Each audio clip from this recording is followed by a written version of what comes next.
The metro is the beating heart of the city of Paris. Iconic in its design, each metro stop bears a person's name, an event, or a landmark that helped shape France and her culture that we know today.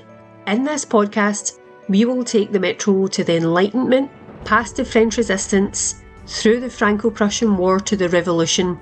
We will stop at great intellects, artists and innovators and discover how France and Paris were made and the people that made her.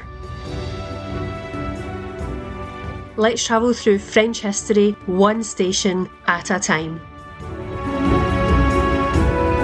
Welcome to Metro Stop Podcast.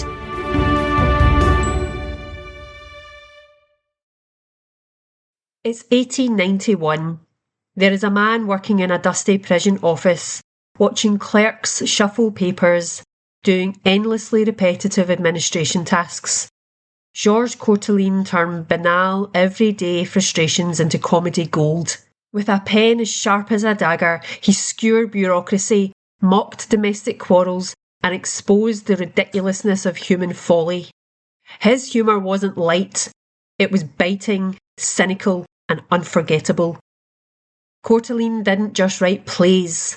He held a mirror up to France and said, "Look how absurd we all are." This is Metro Stop Podcast, and I'm your host, Kelly Blair. Picpus is a station on Line 6 in the 12th arrondissement. It was opened on the 1st of March 1909 as part of the extension from Place d'Italie and Nation, and named after the district of Picpus. This station has a subname of Courteline. Georges Courteline was born on the 25th of June 1858 in Tours. Son of Jules Moineau, a humorist and playwright, gave him early exposure to satire and theatre, but did not exactly encourage his son to pursue that career path. At age 13, Georges was sent to school in Meaux. He graduated in 1876 and then did a stint in the French military in the cavalry service, and then eventually he ended up in the grey corridors of civil service. He was drawn to poetry and short stories, and he scribbled reviews and lent his wit to a small newspaper. By the 1890s, Georges was part of the Parisian bohemian circles, frequenting the artistic scene in Montmartre. He was married twice, his first marriage in 1892 to Suzanne Fleury, an actress.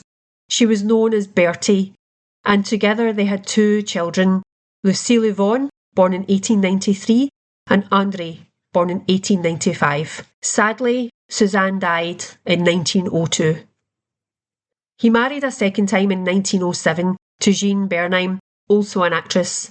His family life often influenced his plays, like his Le Pays chez soi from 1903, that had themes of domestic quarrels, marital comedy, and the absurdities of everyday relationships. He would become known for his cynical humour, sharp wit, and keen observation of everyday ridiculousness. He worked for 15 years in the Ministry of the Interior, where the monotony and incompetence of bureaucracy inspired much of his satire. His works are farces and short stories that dissected the pettiness and particularities of civil servants, soldiers, and the Parisian bourgeoisie. La Gaieté de l'Escadron in 1886 was humorous sketches of military life, and then Monsieur Badin in 1897 mocked the absurdities of office work. His work, Monsieur le Rond de Cuir, Courteline turned his gaze to the Ministry of the Interior. Published in 1891 and 1892 as serialised fiction, then in book form in 1893. It is subtitled Tableau roman de la vie de bureau, which means scenes from office life. The novel paints a series of vignettes about civil servants in the Ministry of the Interior. These ronds de cuir, literally leather bottoms, is a nickname for bureaucrats who just sit on their chairs all day. They are portrayed as lazy, pedantic, and obsessed with paperwork. A parade of clerks, chiefs, and petty officials, incompetent, paper shuffling, and mistaking routine for purpose. Here the farce is collective. It's satire at its sharpest. exposing the emptiness of bureaucracy and the futility of administrative rituals. The phrase ronde de cuir, leather bottoms, entered the French language as shorthand for bureaucrats, proof of how deeply Courteline's humour cut through society. Bureaucracy was a farce about gullibility and betrayal, originally a short story in 1892 and later adapted into a 2-act play. It's a story of Bureaucracy, a big, gullible man devoted to his mistress Adele. When warned she is cheating on him, he storms into her apartment and discovers another man literally hiding behind the furniture. The plot twist is that despite the obvious evidence, Bureaucracy chooses to believe Adele's excuses and lies rather than the truth of her infidelity. Courteline uses the themes of naivety, denial, and the comic tragedy of human gullibility to satirise the tendency of people to accept lies rather than face the uncomfortable truth. Courteline became a symbol of French satirical theatre, often compared to Molière for his ability to shrewdly and accurately expose human folly, though with a more modern, cynical edge. His works provided a social anatomy of late 19th century France, capturing the frustrations of the middle and lower middle classes. In 1899, he was awarded the Legion of Honour and elected to the Académie Goncourt in 1926, affirming his place in French literary culture. His humour influenced later French playwrights and comedians, making him an important bridge between 19th century vaudeville and 20th century satire.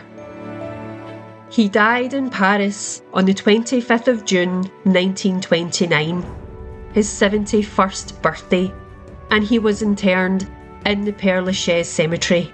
Georges Courteline is still staged today in Parisian theatres, particularly smaller venues that specialise in classic French comedy. His satire of bureaucracy, petty bourgeois life, and domestic absurdities continues to resonate, making him a staple in the French comedic theatre. This is Metro Stop Podcast. My main source for this season's biographies was Britannica, but I referenced different sources about the work and the cultural impact. They are all listed in the show notes. Music by Keys of Moon. You can follow me on Instagram at Metro Stop Podcast.